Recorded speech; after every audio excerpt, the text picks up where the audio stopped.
Hello guys, TNA Throwback 65 and we are already on the post-Victory Road show and on the way to the second biggest pay-per-view of the year in LockDown on April 17th. So let's see a quick recap of the pay-per-view and then we can move on to the Impact post-show. So in the opening match, Robbie E defeated Aries, Shelley, and Sabin in a four-way for the X Division Championship when Loki and Kingston attacked the Guns, and he got the pin on one of the Guns. So next match, Gail Kim defeated Angelina Love and Tara to retain the Knockouts Championship. Crimson and Joe retained the World Tag Titles over Abyss and Gunner. Prize Fighter Ray beat Devon to win the global title in a tables match. Anderson defeated Carlito in a strap match, so they're tied right now. Then we got Jeff Hardy beating RVD in a no DQ match, but then he got attacked by Jerry Lynn, who is the surprise reveal guy that was built up for quite some time. And in the main event, we got the 8-man elimination tag match, the Pope, Morgan, and Storm and Roode versus Sting, Angle, Flair, and Steiner. And basically Flair remained the sole survivor. He tapped out the Pope, but of course this is a tag team match, so the result of this stipulation is that Flair will gain a world title shot on this week's Impact. So TNA Impact, March 17, 2011. We start the show with a fallout from the pay-per-view, a recap video where we have the Legends winning over Bischoff's Goons, the World Congregation, and Flair earning a world title shot. The show basically opened backstage. Bischoff was ranting and raving, and he told the production guy to bring the Pope to his office. You remember before the pay-per-view, Bischoff told the Pope that if his team loses, there will be huge consequences that will happen. So basically Eric chewed out Dinero, told him to make some changes in the faction. You guys know that we are heading towards a little lockdown. Bischoff and Heyman one-on-one, not one-on-one, 5-on-5 in a lockdown match. So it's very important after this loss to recover in some way. So then we got Flair arriving in a limo. He talked with Sting and head to the Impact Zone. This segment got 100%, so I guess Flair is still very over. It makes sense, in this game it's still 2011. Then we got another match from the Lockdown series. RVD defeated Amazing Red. Lynn was at ringside. After the match, RVD cut a promo with Lynn, and he said he was the guy he was talking about. And Hardy vs. Lynn is booked for next week. So Jerry Lynn and Jeff Hardy for next week's show. And right now we are still at the point where the Lockdown series is in its first round. So we get a lot of these uneven matches, where we got one big star versus a job guy, basically, or a lower mid-card guy. Then we got a backstage segment. Pope talked with Storm and Roode, and he wanted them in the ring later tonight to talk.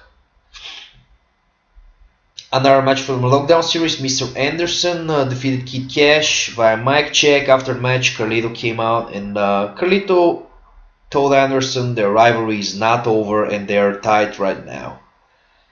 So they have been in a blood feud for a little over 2 or 3 months, and they had 2 matches on pay-per-view. The first match got won by Carlito, the second got won by Anderson, so I guess the blow-off will lead to Lockdown. Heyman was out to announce the first member of the Lethal Lockdown team, and this is Jay Leto. Then we got a non-title match. Prize Fighter Ray defeated Hernandez via prize cutter. Prize Fighter Ray with the global title after he beat his former partner Devon at the pay-per-view. First round match from the Lockdown series. Jeff Hardy defeated Robbie E. clean. Then after the match, Aries came out. Aries claimed he never got pinned in the X-Title match, and he demanded a one-on-one with the champ, Robbie E. And he said that the Guns screwed him.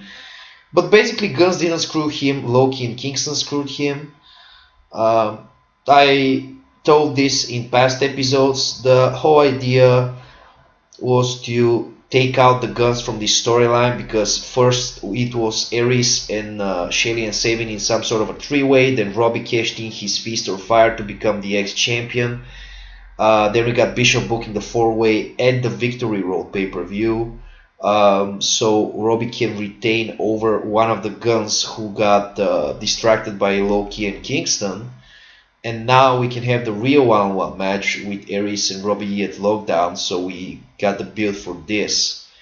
Then we got this backstage. Steiner, he told Angle and Sting he enjoyed teaming up, but from now on he will be on his own. Basically, I have separate idea for Steiner. Plus, this was a one-time thing. I'm never going to team them up again, and I'm probably not gonna team up Angle and Sting that frequent, because we're moving towards something else. Because last time the World Congregation, the baby faces that were on the opposite side were Angle, Sting, Steiner, and etc. But they failed basically. You guys remember that Sting got injured by the World Congregation and was out for like 2 months. Angle was out for 2 months. So the storyline is the old guys are failing to bring the Bischoff regime down. So we are bringing Paul Heyman back. Not back, but we are bringing Paul Heyman to TNA so he can manage to find new guys, guys like AJ, like Daniels, Kazarian, so they can, or Lito, so they can take down this Bischoff regime and start Impact on clear ground. But I got carried away here. So basically, I have idea for Steiner. He probably will turn heel, and we're gonna see what happens. And Steiner is way more hilarious as a heel. I don't really like him as a babyface. And basically, Angle and Sting are kind of put on the back burner, at least for the pay-per-view. I don't really have any plans for them exclusively, because I don't plan on including them in the little LockDown teams, and they don't really have a programs. But I'm gonna do something probably after the LockDown pay-per-view with them. They have been a staple point of this show for so long. I think they need to step down a little bit and let the other guys have the spotlight. Then we got Gail Kim beating Terry Terrell in an open challenge, non-title match. The Pope came to the ring and called out Beer Money. He was alone, and the Pope talked about how they were a vital part of his loss. He turned on them, called them failures. Then Morgan, Abyss, and Gunner all did a beatdown on Beer Money. So this is a Beer Money kicked out of World Congregation angle. Essentially, this is a babyface term for Storm and Roode. I think it was long overdue. Then we got probably the last first round match of the LockDown series. Matt Morgan beat Crimson. Kingston got involved. Then we got Loki and Kingston trying to escape Crimson and Joe's anger. Not anger, but Crimson and Joe's, can't think of the word.